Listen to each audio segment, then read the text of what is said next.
On this computer. All right. G'day. How's it going? My name is G, and I'm going to be your data science lecturer today. And I'm going to begin by saying that we've only got an hour. It's actually, I'm going to stop doing that. We've only got an hour to do this. And today's training is less of a training and more of a doing. Because that's the only way for you to kind of pick it up, is to make a shit ton of mistakes and be like, oh my God, this is hard. And then do it and be like, hey, that's not so bad. So that's what we're doing today. So we're covering like a tiny percentile of what data science and business insights and analytics and all that is about. Firstly, actually, can you just put on the chat or just tell me directly if I am speaking too fast? Because I get really excited about numbers. Oh, is that nod? It's okay. Sorry, G, have some background noise. Do I have background noises? Is it the ghost behind me that's talking? Oh, you have background noises. Okay.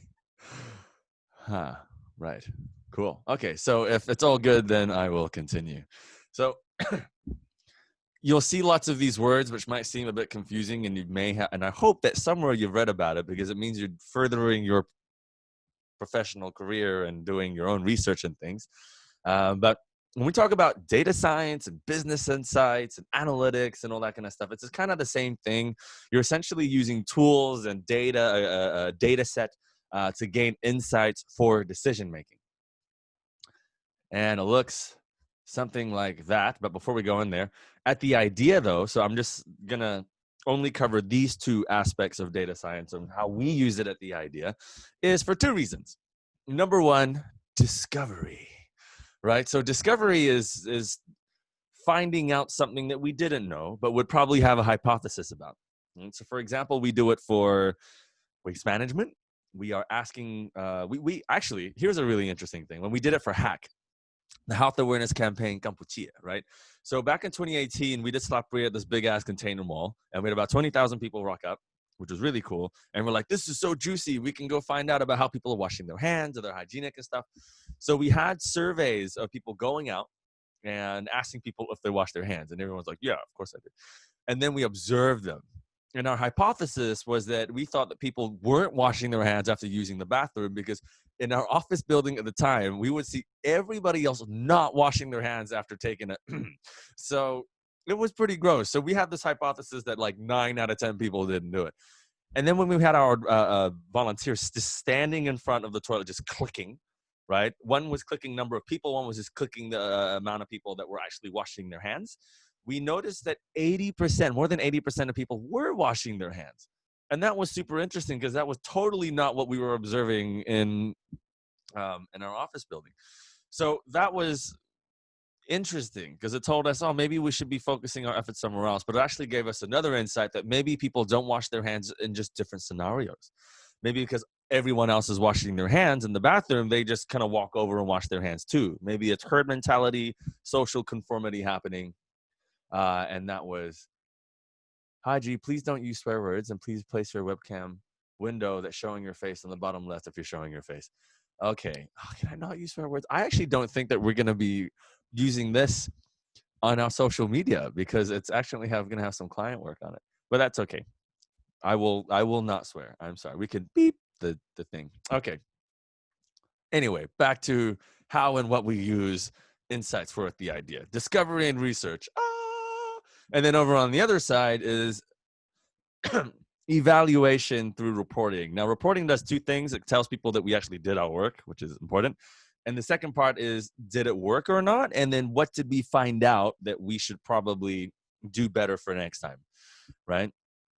And so with the idea, we do market research. We do it for paying clients, but we also do it for ourselves, for Slapria, for waste management, for HACK, for other things. Okay, it's just top of my mind, I just blank. But for reporting, basically every client should be getting some form of reporting, right? So what does that look like? So the process is here. And actually before this methodology thing is sort of worked out beforehand. Like normally you would work out the big picture questions. But the reason why I put it there is because it's actually still a part of your analysis. So I'm on Mural, by the way. which is this a beautiful, amazing new app, which we're going to start using very soon.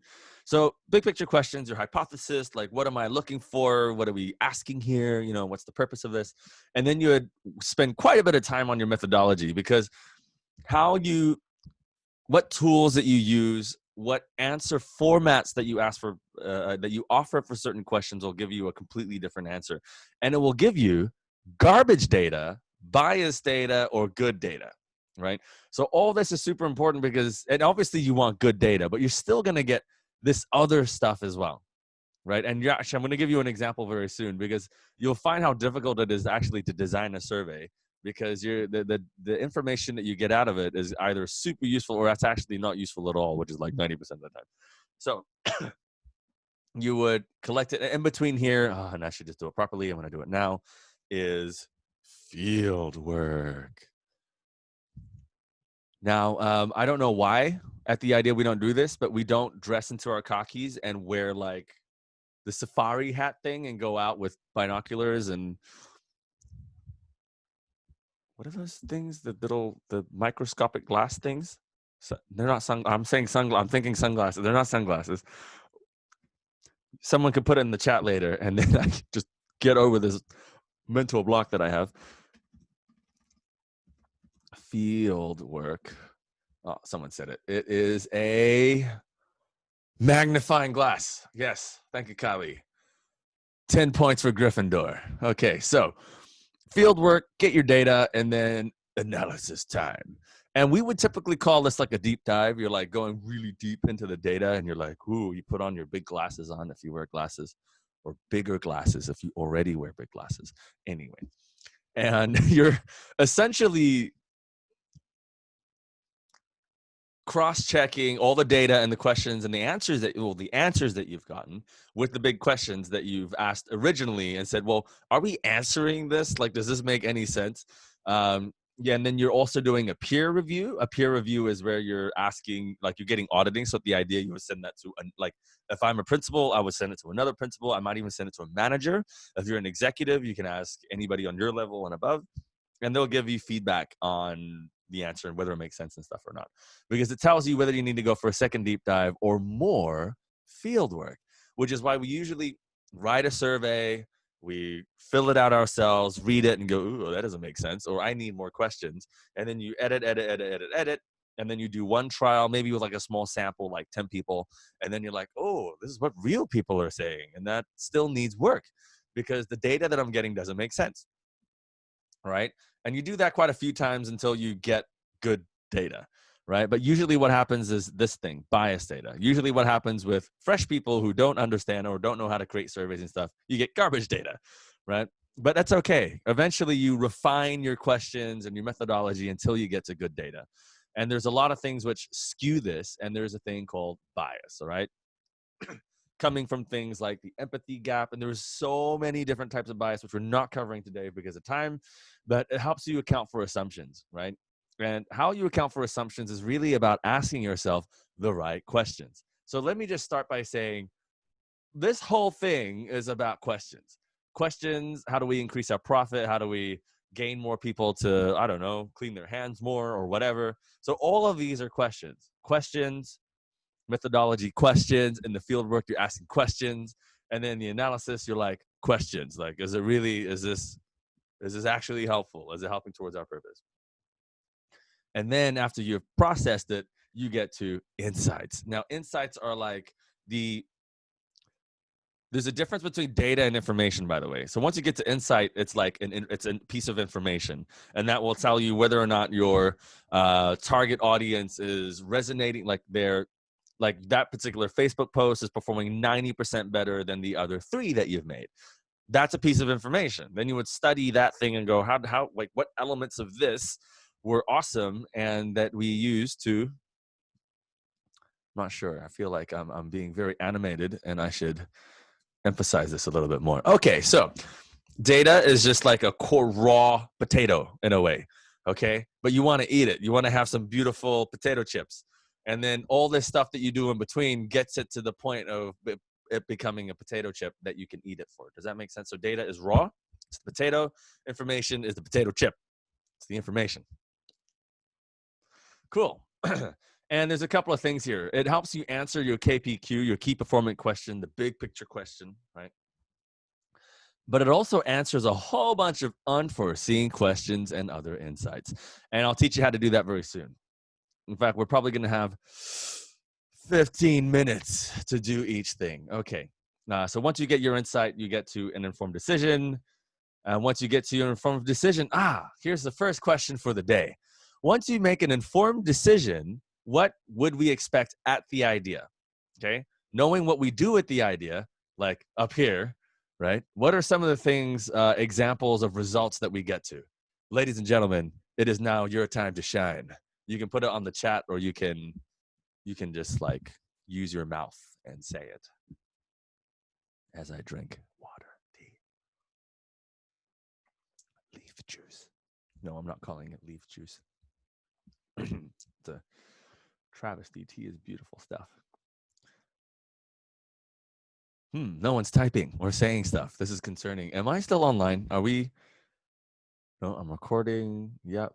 Great. Nope. Guys, would you like to try this? You can, if you want, I can give you the link to this mural board right now, and you can write it yourself if you're like concerned about. Can I repeat the question? So, this is the process, right? Big question, methodology, field work. You get your data, you analyze it, becomes information. And with that information, you make an informed decision, which is the whole point of analytics and data science.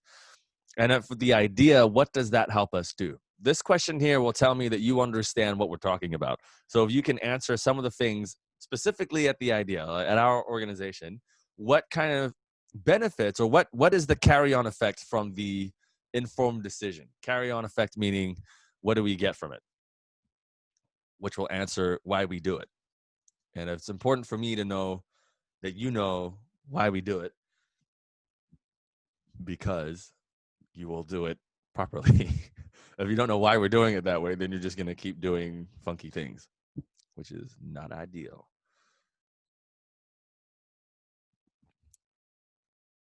Okay, no takers. I will give an example. So I actually gave some of these hints before. I'll say, for example, make an informed decision, and then you will get gain more traffic to Facebook page,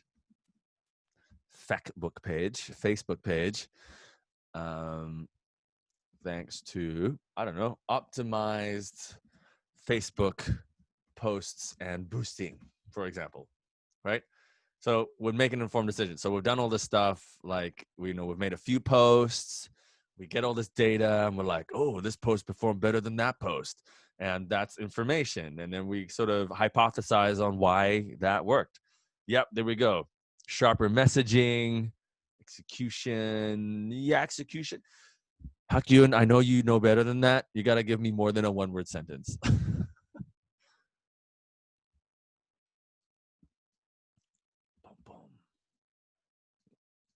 Excellent. Sharper messaging. Very good. 5 points for Hufflepuff, Sean. That was very good. Good answer. Sharper messaging. To resonate with community. I don't know. There's so many things that we could put here. Okay. Can I just get a show of hands if you guys understand that more or less? Because I have like literally a minute remaining for this particular piece. You can nod your head as well if you choose to. Kali says yes. Sean says yes.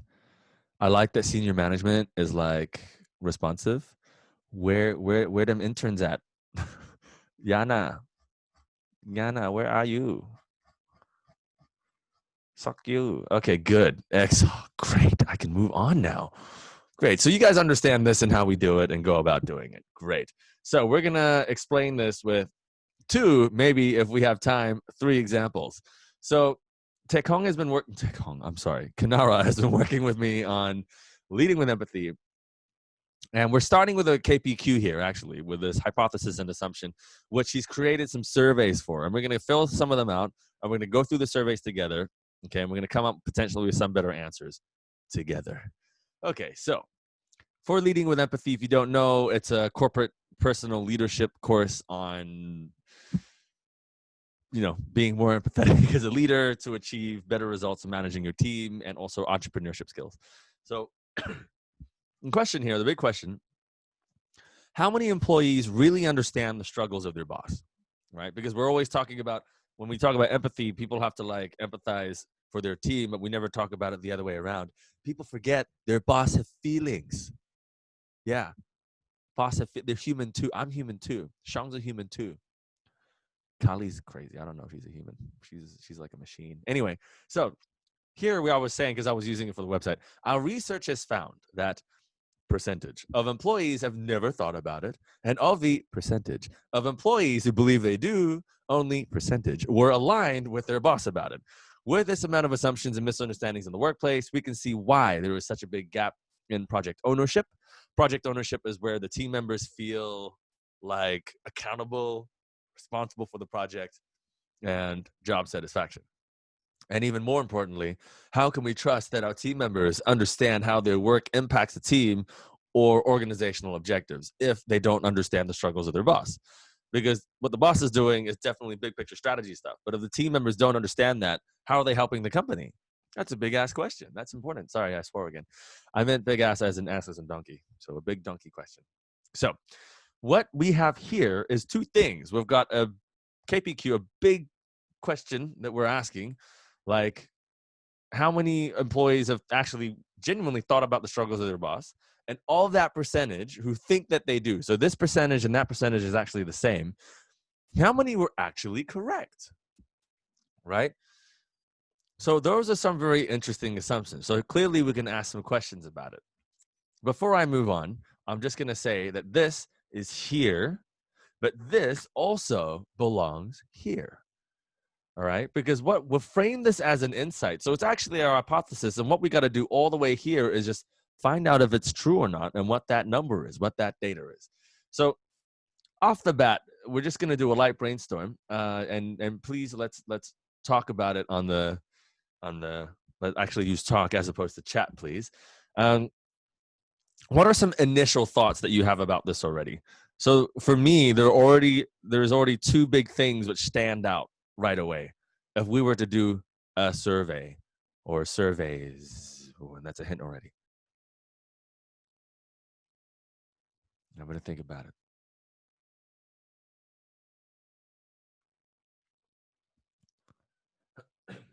So the first question isn't so bad. First question, I think, is pretty simple, right? We're just asking if the employees have ever thought about it. That's it. Have you thought about the struggles of your boss, and what could they be, right? And then over here, to be aligned with their boss about it, I'm just going to tell you right away because no one said anything so far. Excuse me. Is that we're going to need two surveys. One is that the employees have to state what they think the problems, stresses, aspirations, whatever of their boss are.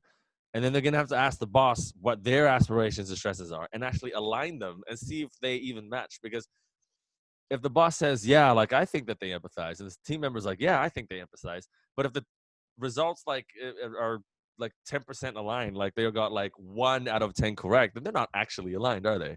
That means both of them are working under misconceptions, right? Which is interesting because if we just went with boss says yes, staff says yes, then we say yes. And then what do we get? Biased data. It's the garbage data as well because it's assumptions that we're working off, right? So we actually got to create two surveys, and guess what? That's exactly what Kanara did. I almost said that. It's exactly what Kanara did. So two surveys were actually put out, and this stupid thing is annoying. How do I close that? Hide video panel. Boom. Great. So nope, that didn't work. Hide floating meeting controls. Great. Okay, excellent. So hi there, thanks. So when you're doing a survey, of course, you want to, it's actually super important that you write your description well enough because you want to set them up for answering the survey. And one way of avoiding bias is to make sure that you write it neutrally and that you're not feeding too much of the information in there. right? And actually, because we said thanks for the time to help out with our survey, we are a group of coaches doing research on empathy and compassion in the workplace. Now, just because we said this here, what do you think is going to happen to the data in here? Wow, hey guys, don't all scramble to answer the question right away. Oh, I just realized you guys can't see it. Can you see? Oh my goodness. Can you see the screen? I just realized I could not see if I could see the screen. Yes, can see screen. Great, thank you. Okay. And can you see the screen when I'm now on the survey? Yes. Yes, you can. Great. Oh, thank God. Okay, so in that case, now that I know that everybody is alive, would you like to just help explain this thing here? So I said that if we add in this sentence in the description, do we believe that this will skew the results? G says as he nods his head. Yes, of course. Because they're like, hey, like, oh, I'm being tested about empathy. I'm totally gonna, like, of course, I care about my boss and I think about said person. So, oh, you know what? There, that's what I did wrong. Okay, sorry. So, okay, we're gonna go through this survey. You know what? Even better, even better. I'm gonna send this survey to you guys right now in said chat, and you will help fill it out. Okay, so I'm gonna give you a couple of minutes to fill that out quickly, and then we're gonna look at the results together. Hey, is Kanara here? Kanara. Oh, yes, you are here. Hey, bro. Hey, can you send me the link to the editing link? Because I just realized that I only have the the non-editing link. I need to see the insides of it and put it on the screen. Excellent. Very good, very good. And Miss Sangamitra Mandal and Miss Kali, who are managers, I will send you this survey, the manager's survey.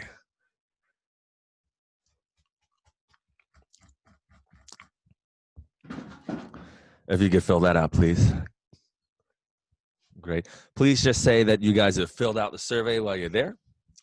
And I will do jazz hands for the entertainment of people who are watching on video.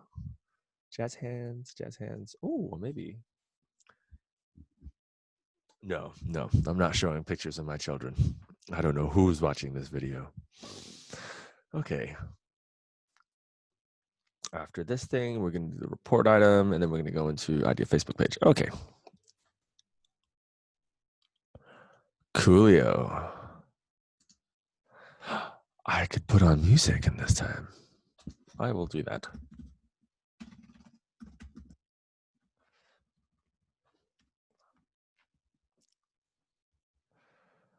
I feel fresh this morning considering I didn't sleep at all. Since it's my morning over here, I'm going to put on my morning song.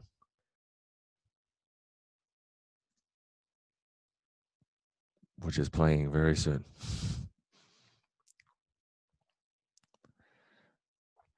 Take a wild guess at what it is.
since we can't see the answers and I need to move on really quickly because of other things, we're going to go through the survey and actually see, as Kanara sends me the proper editing access and I can open it, we're going to go through the questions first and then we're going to look at the answers, okay? We're going to go reverse. For the sake of learning, that may not be as awesome, but that's okay. We're just going to do it. So these questions are fine. Male, female, age. Prefer not to say, sure, or other. I don't know. Up to you. What type of industry or business do you own or are you working for?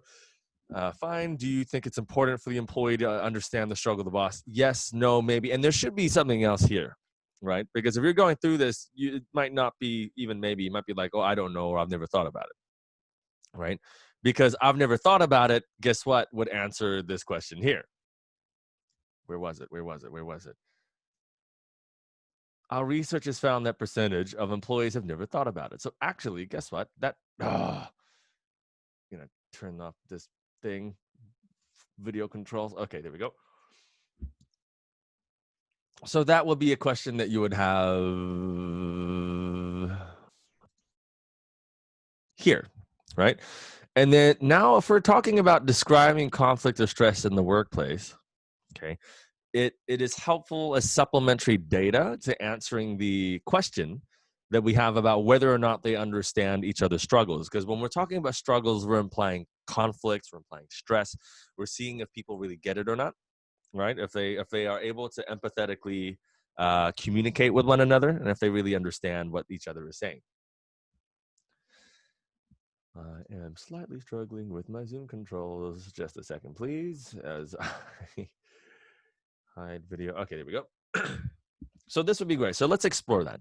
So I always share my problem with my employees, right? So we'll consider that, be like, okay, I always share my problem with my employees. This is, wait, what is this? This is the boss, employees. So already we have an issue with the survey because this question is asking about, wait, do you think it's important for the employee to answer about? Yes, no, maybe you haven't thought about it. This is definitely the boss survey. I always share my problem with my employees. So for me as a boss, that's no, not always. I might go with 3. I sometimes share it with the close ones or who I involve in this. And I'm assuming in this means with the particular problem or survey. Then yes, typically yes. I let them figure it out by themselves. Yes, as well, because I want them to figure it out. But one thing is that as a surveyee, I don't want, like, I've been led from one answer to the other. So I'm thinking, I share, like it's implying that this person is thinking, hey, look, you should be, like, there's an assumption that you should be sharing your problems and sharing this so that you can solve it as a team. Whereas this one, as the boss, because the boss is also thinking, hey, this is about empathy and compassion. If I write yes, I let them figure it out for themselves, then I could be putting my own bias into this because I don't want people to think that I don't do that, right? And that I'm super empathetic and I don't just like let them figure it out for themselves. For me, my thinking is different. I want you to figure it out for yourself because it's important that you do. And then you come to me if there's a problem later. So there may be something in between or a separate version of this particular answer. So people who think that I let them figure it out for themselves, but I always leave myself open for questions and support, right? Whereas this answer just makes it sound like, like we're just sort of leaving them in the dark, right? So already there is some things that we can improve in the data, well, in the answer format. I keep it personal and private. Well, it depends on what. Is it a workplace struggle or is it a personal struggle? If it's a personal struggle, yeah, like I don't tell my interns about what's going on in my life. But I might not even tell them about stuff that's going on at work. It really just depends on what it is. So it'd be great if there could be an answer it depends on what it is, right? In your own words, why or why not it is important for an employee to understand your struggle at the workplace. And I like that this is a short answer thing because you can type in whatever you want. And there could be, honestly, like a million answers there. So that's good. That's the appropriate answer format that you're offering for that question. Do you think that your own employee understands the struggle of yours? This should be maybe one of these, right? Or you might start with yes, no, maybe, I don't know, because it depends. If I think of if I have like 40, 50 employees and I'm thinking like, okay, some do, some don't, depends on who it is, right? And I'd like to write that. And I would maybe like to put my opinion in here. So it might have been better if it was a short answer format. can you rate your relationship between you and your employee? So up here, we're assuming employee. So maybe we should have said up here that this is either for like envision someone.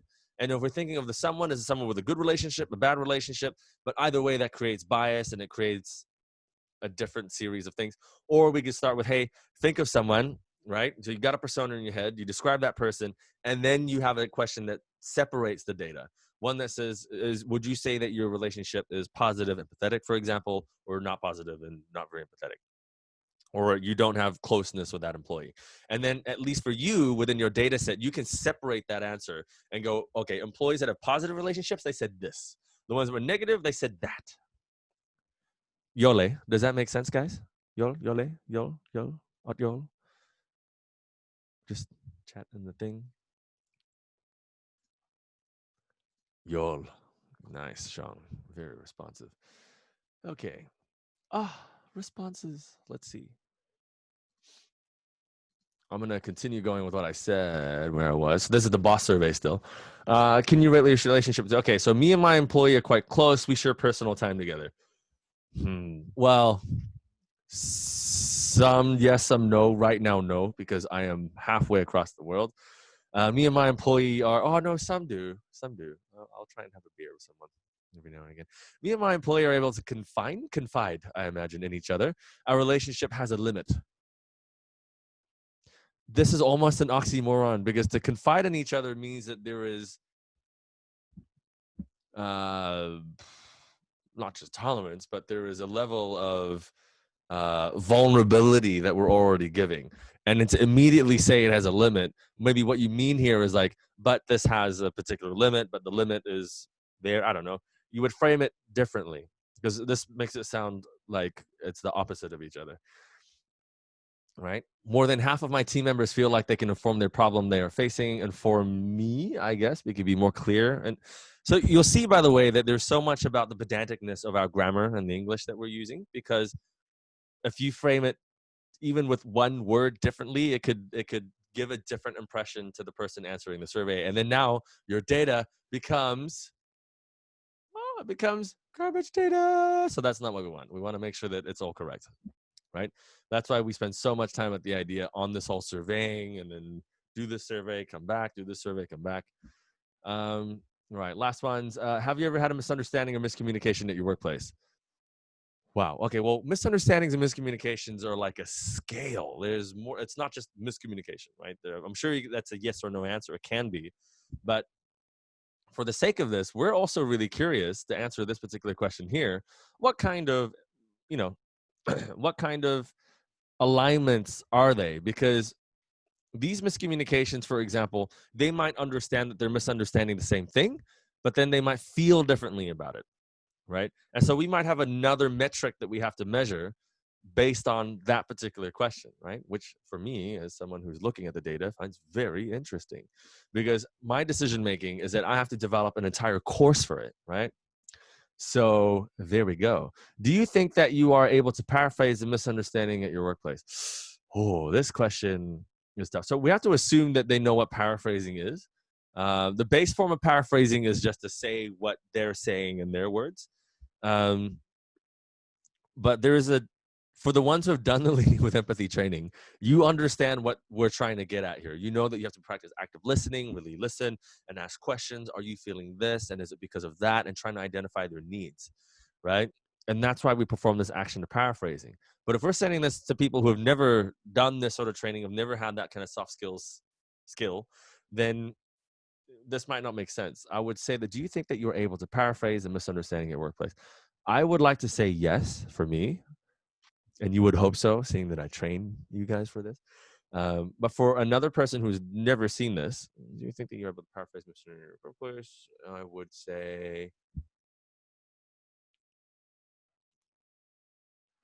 should be a short answer, because it depends on what it is. I would say for some people, if it's like a personal issue that they're facing, like it also depends on me. Like, do I have the energy to? When is it? Am I really stressed? Are they like, what's going on? Did someone die? Like, what's going on here?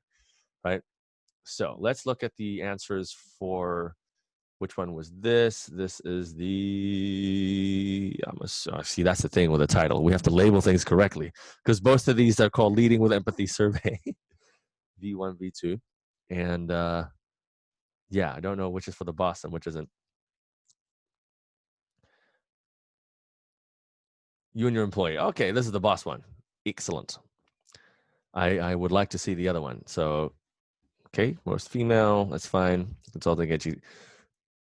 Dominating the world with TLC. TLC is tender love and care. Thanks, Kali. Do you think it is important for the employee to understand the struggle of the boss? Yes. Get that, guys. Every boss will say this. It is important. Oh, really? That must have been Shang. Well, thanks, Shang. I'm sorry, I assumed. Okay. Can you describe your conflict or stress in the workplace? I always share my problems with my employees, or, okay, you know what? Actually, so sorry, guys. We're lacking on time. We're going to keep moving on. But I would say that I've covered, for the most part, already, like, the difficulties of this. Can you guys just take a moment? Let's do a light discussion, and I'm going to phrase the question well. I would like to see or hear and understand what you now have learned from the last 15 minutes of going through a survey together, right? Because this is the second or third version of it, and it's not wrong. It's not like the things were made incorrect, because a lot of the survey stuff is made correctly. But just in framing or choosing multiple choice as opposed to short answer, it can really limit the kind of answer that you're getting. I'm already doing the discussion myself, so I'm going to stop. I would like to hear what you have to say. So think about all possible angles and thought processes. Don't lead answers from questions. What do you mean by don't lead answers from questions?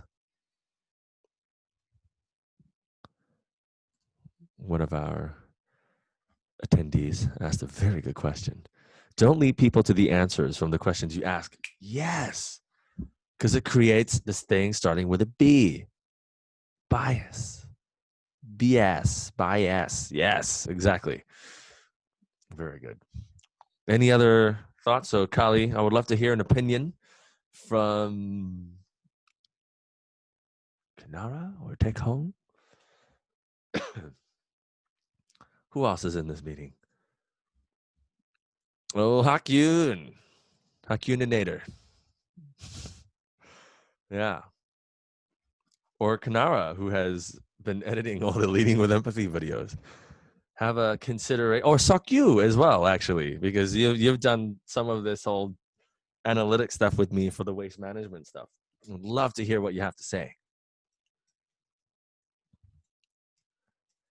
Hey guys, remember, there's a two-way street. I can therefore know if this is being effective, and I still have 15 minutes left, and I can change up how I do it. So we have 15 minutes to do that. If you can just kindly pour out some of your brain juice.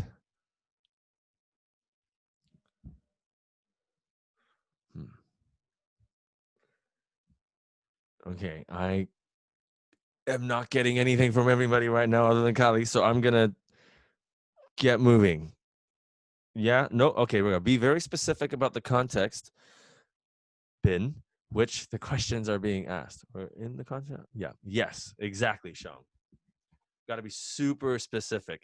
And that's what we found out with some of these questions, right? We weren't specific enough, and it was like the person answering the survey was maybe a bit confused, or they felt like, I don't think this offer, like the multiple, like this offer is not representing what I really mean, what I really want to say, right? And you, as the researcher, the analyst, you want to know exactly what they have to say. You don't want to put the words in their mouth, right? Yana from the Philippines said, learning to ask the right questions to get a more elaborate data. Yes, data might not be what you want them to be. Oh, I love that you said that, but they're the data you need. That's super insightful. Yeah, you might find that what you thought was just wrong. It's very good, very insightful. Kind of like us and assuming that everybody who came to our food festival wasn't washing their hands, and it turns out they were. Very interesting. Okay, I shall continue. Cool. So that's what we mean by the research part. So when we're doing events, when we're doing, I don't know, surveys and stuff for clients, that's the kind of process, well, a part of the process that we would do. Yes. So that's a part of the process that we would do. And actually, even just defining this takes ages, right? And you would do a brainstorm, maybe even on Mural with your team, and be like, oh, like, is this what we're asking? But if we ask this and that's the insight, what kind of information or decision would we make from asking that kind of question, right? So let's talk about asking questions. So does everybody know what we're doing with the Giving Tree School? We could talk about them because they're part of Springboard, and the Springboard clients are I wouldn't say like public. The information that we do with them isn't necessarily publicly accessible in that format, but some of the things that we do in our relationship is, right? So what would be the KPQ? Okay, so sorry. Let me start that again. This was the discovery stuff. This is the reporting stuff.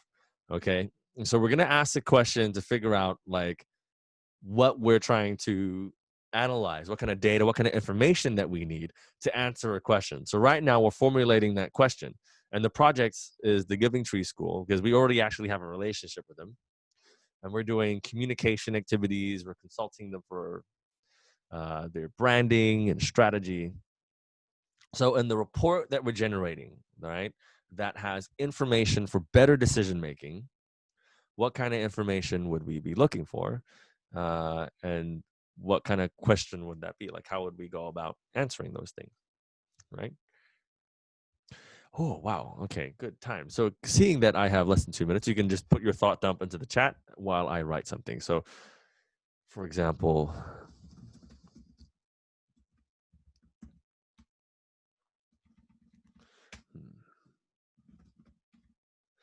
so we could say, for example, what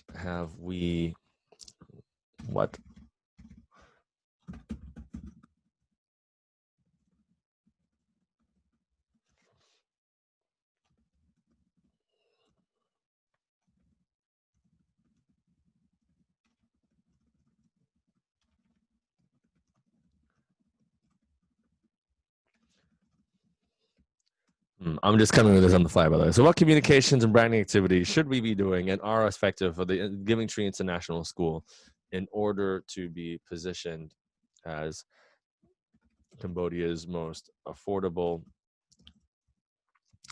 IB candidate school, for example? Maybe that's what the question is. But I think we might even change that because strategically speaking, I think that they care more about the community aspect. For the Giving Tree School, in order to be positioned as Cambodia's most, nope, that's fine. Let's just, for the sake of time, we're going to leave it at that. Okay. So that's the question that we want to answer. Let's say that is. Great. And now we will go about generating the report. So for the sake of the next 10 minutes, we're going to look at a report that we've already done. Let me make my massive face a little bit smaller. Okay, great. Cool. So we're looking at a fortnightly report for them. And for them, we're showing them a snapshot of the activities that we've done over a 2-week period, right? And we'll put highlights down because remember the question was about what are we doing, that communications and branding and strategy activities. So you're also thinking when you're generating reports, there is a massive, I like using words like massive and things like that. Make an informed decision, which I didn't say, here is the user. How will the user utilize, benefit, read, visualize the information, for example, right? So you're thinking, well, how are they going to use it? So I'm making a report and I have to tell them what we've been doing and our recommendations. And I am this super busy owner, right? Because you're empathizing, putting yourselves in their shoes, and you're thinking, okay, they want to get to the most important part now, right? So, okay, this fortnight, what did you do? What was the most important things?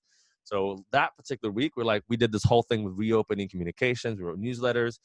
We did a photo and video shoot and promoted teachers because we knew strategically that a lot of parents would enroll their students at a teaching facility for 3 things: facility, faculty, and fees. right? These three things. So we focus on faculties because facility, thanks to COVID-19, we can't use. And fees, well, there's not much we could do about that. So we're going to have to focus on teachers, right? And then, of course, on the program, which is the whole IB candidacy thing, right? And then other thing were enrollment ad campaigns that we did. So then we looked, okay, so because for them, the most important part is, are we gaining enrollments? And you're like, oh, hey, I missed that in the question. Go back and fix question. What communications and branding activities should we be doing and are effective for the in order to be positioned as Cambodia's most affordable IB candidate school? Double clicking to gain enrollments for financial success, for example. Okay, and now this is a super work in progress. You'll see how it starts. It starts really rough. It doesn't flow. And you know what, guys? Look at me as I tell you this. It's okay. It's okay. So it's okay because you work on it, right? You work on it. So before the client or anybody even sees this, you're still working on this. But you're like putting all these thoughts down in your head. Anyway, down on paper from your head. And then you would do insights. It's not, you would put a graph and you're just, you can't assume that people all read graphs the same way. They might not understand what you understand. And so it's important to pair it with what you think, because we're consultants, the idea consultants.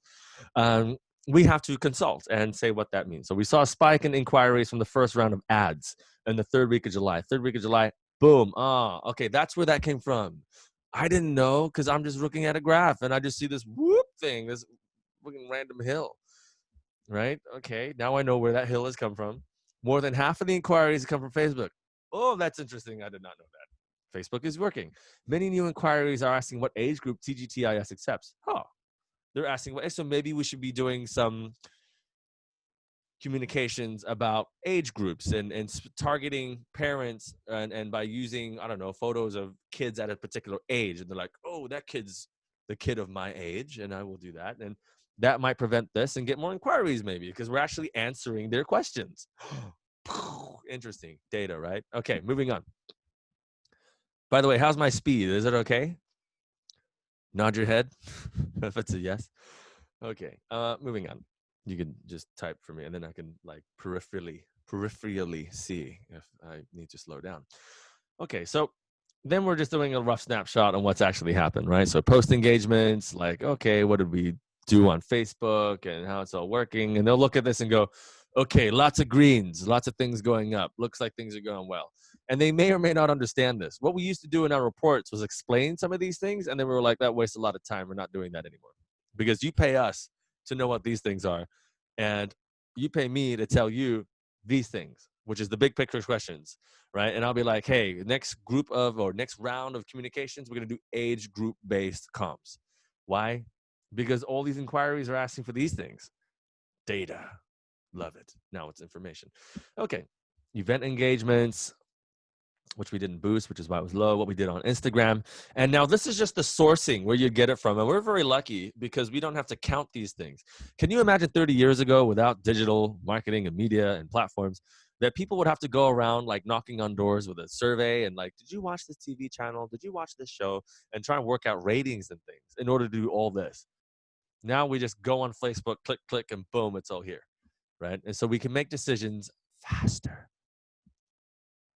Okay, right? So this is where you'd collect some of that information, that data and insights. So what we found, look at that, very interesting. The most engaging content has been about teaching professionals, boom, 79 over that. That one just started, that's why that was 52. Ads have been performing well, that's right. Interestingly, we've noticed that images of female teachers were performing better on Instagram than on Facebook. Yes, that was interesting because we looked at the engagement from this person, the same person on Instagram, and that had more engagement, more likes and stuff than it did on Facebook. So that was interesting. Whereas the guy got more engagement on Facebook. Interesting. Maybe we can run an experiment on that and get some data. And that way we know maybe for Instagram, we'll do more of the female teachers, and on Facebook, we'll do more of the guy teachers. Okay. Stories engagement has plateaued. Maybe that there's more women on Instagram. Thank you, Sean. That's why you're a boss. Okay, stories engagement has plateaued, but are gaining approximately 400 to 500 in reach visibility per week. Now, why we say certain things like that, because we're also thinking, because they're like, oh, you're doing all these platforms, are they working, right? Because that's what a data analyst or the person using the information has to think. Like, is this working? Should we continue doing this? Should we put money into this, or should we? What should we do, right? And so 4 to 500. Well, I don't know. Is that good? Is that bad? We don't know yet. But we do know is that it stayed the same. And now, if it stayed the same, the question is, did we do anything differently to try and increase it, right? And or decrease it? I don't know what's happened. But 4 to 500 is not bad, because as a marketer, you're thinking, well, I want as many people to see this as possible, especially during crunch time when we need people to enroll. So yes, keep doing it, right? And then here, LinkedIn metrics. So we're thinking, ooh, impressions very low. So if you look at it here, in 1 week, just on stories, Insta stories, we get more people seeing stories than we get all of LinkedIn posts put together, right? And then now we can also start to see which kind of posts are performing better, right? So this got 25. How was I made? So that was a video. That was interesting. So the video content got more video views, right? That was all Hakuninator posted that. And then the link for thought leadership, 5 ways play is a critical factor for the future of entrepreneurship. So that was a cool article shared by old Younginator to me, and I shared it. So those are the two ones that performed really well. And then when you're running low on inspiration, so that one was a teacher one. So the teacher one, the video brand one, and the thought leadership one did the most, whereas all the school updates like hello parents, we're open, not very interesting. Interesting. LinkedIn, Twitter. Oh, look at all the impressions. Again, also not very much. But we also have to recognize that there's like less than 50 followers, something like maybe 12 followers on LinkedIn. So if it's 12, then this is actually not doing so bad. And then likewise with Twitter, I think it's like 5 followers. Guys, please follow it on Twitter. And that's interesting. But and I'm actually personally the one liking these things. But it's still reaching other people, right? But I actually don't know who it's reaching. See, and that's the thing that I have to ask: who's watching? Where are they? Where? Because in Cambodia, great. If it's all in the U.S., not awesome, right? Moving on. Website Mailchimp. There we go. So we're comparing because the thing with email, right, is that there are several, like you send the email, you have to make sure it doesn't bounce. If it bounces, that means these emails are wrong, and you just have to take them out because these emails are shut. You have to look at your unsubscribe rate. So this isn't bad. It's not good, but it's not bad that one person unsubscribed from the email, which means that they don't want anything to do with the brand. Um, and then 94 actually opened it, which is awesome. Out of 220, so that's roughly about half of the people opened it. And now 350 opens, which means some of the people opened it more than once. Okay, nobody forwarded it, which is okay, not great, because that tells us that no one's sharing the information and that we're not getting word of mouth from the school, right? And 18% of them clicked, meaning they go and click a link in the survey to go to the website or whatever. And this following week performed better. Okay, so that's the same, but we had more people open it and more people click it. So that's great news. And how you adjust that, but people do not share emailers, I think. I do. I definitely do. If it's super interesting and I think it's relevant that I need someone to see, I'll be like, "Oh, bro, you should check this out. This is I think we were just talking about this, and here's a link, and there's some resources that you can use." Right? So for us, maybe this is like if we're talking about a particular relief program at the Giving Tree and parents are saying, "Oh, I'm not getting any in-person learning or whatever," then they could potentially forward that to parents or other parents who are really stressed out about it. They're like, "Hey, this school's doing something about it." Cool. Now, how you improve that is with your copywriting, doing a really great subject that they're like, oh, that's so interesting. Click. And then they're like, oh, that's beautiful or pretty. Or like the first thing that I see makes me want to scroll down, right? And then makes me want to click the content. That's how you increase your engagement and stuff. And then websites. So all these things, by the way, you have to be like an admin or an analyst on these platforms, and then you just extract them according to the dates, and then you can see. So for the Giving Tree, and okay, so we're gonna apply some of the data analytics part now. So we'll look at the unique visitors that have come in and the visits. There's something really strange about this. How do you have more people come to the site but less people actually look at it? Weird, right? Google has this weird thing where certain where do I start here? So it knows all the different IP addresses that turn up, right? But the metric for visits is linked to certain pages, if I'm not mistaken. And that's why you'll see like some of them could be directly clicking on these, right? Like join us, for example, and they're not going to anywhere else on the page because they're just teachers looking for work and they're applying to many different schools, right? And so you get more visits, less visits than what you get visitors, but normally it's the other way around. But if we study the pages, we'll see this. A lot of people jump on the homepage. Roughly 20-25% of them are going to a program, so that means they're looking at like what does the school have to offer, so that's really promising. Then they're looking at admissions. They're saying, okay, well, how much does it cost? And they're looking at teachers and community, and then they're looking at the branding and then the fee, which is super interesting. So they're actually, these are the decision makers that are looking about like, is this the right fit for my child? And then they're looking at money. That's amazing. So whatever that we're doing on social media, we're actually are targeting the right people because we're looking at the behavior on the website. Well, by the way, because some of these ads were targeted towards the website. Learn more. So a lot of these ads were targeted towards the website. And then we knew that they clicked on the website because Facebook told us this, that X amount of people clicked through over that period. And then we can see their behavior on the website and see, oh, okay, this is what they're doing on it. And that tells us a lot about that person. We're like stalkers in a way. I don't want to put it that way, but we are. Okay, so join the family ad set. We did a different bunch of ads. And so what we found, what we did 4. Okay, bye, Kali. Love you long time. I have to go now too, actually. I've got a architecture consultancy call. So when you add in and you look at the different costs and the reach and things like that, what we did was we compared, like we did stuff that was targeted towards the website, stuff that was targeting towards messages.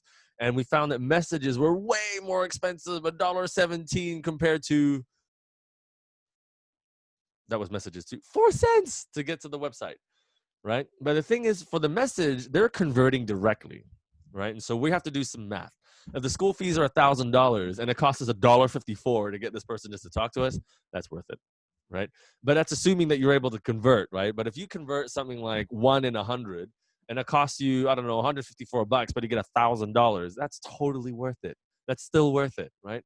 So what we found, and we're still trying to find this out, was how many of these new inquiries during this period from this messages actually turned into enrollments, right? And that's the insights that we put into here. So we study that, and then we put the information down, like direct messages are more expensive to acquire, but ultimately lead to more inquiries. Why?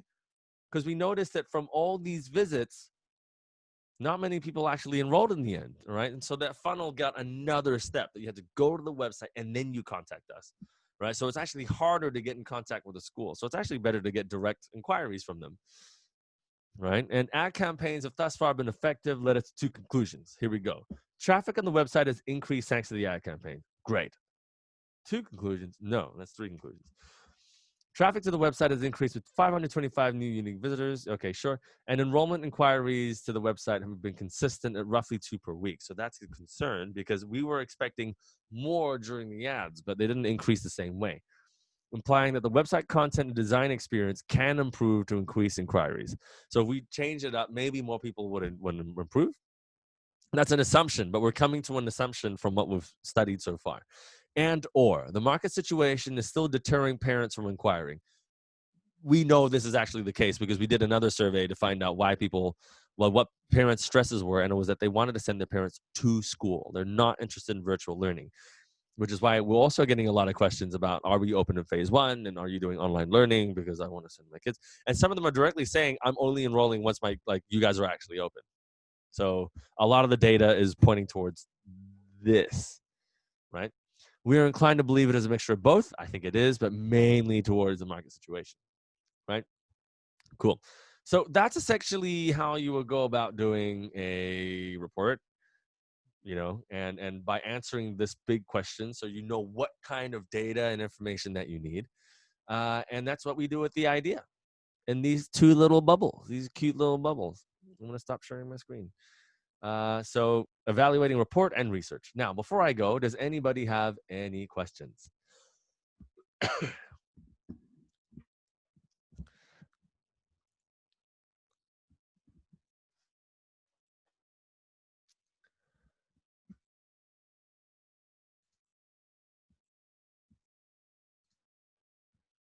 Not me. Great, Shang.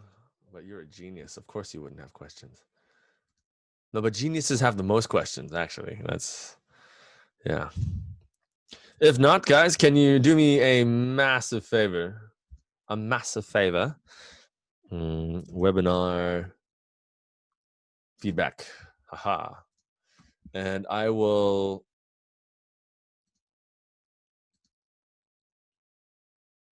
How do I make a copy? There we go. I'm going to put a link in here for this particular webinar, data analysis training. And just help me with, I can't multitask very well. I just need some feedback. In the meantime, any questions, guys? Other than Chong, who already has stated her.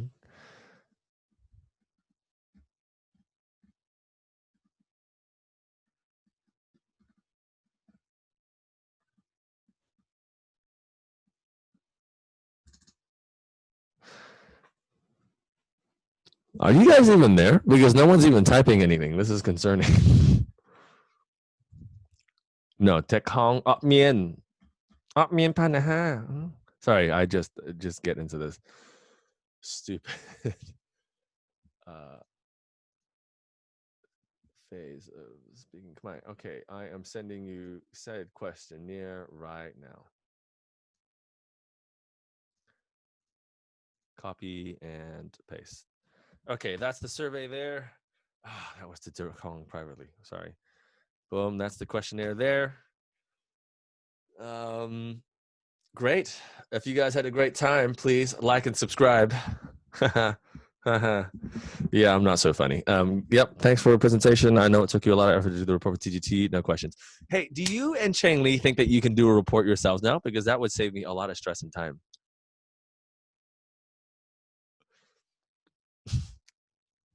Like for follow. By the way, Shang, I've got a re-edge consulting call in 22 minutes. Do you want to join? You don't have to join. Yana for next week. It's a fortnightly one.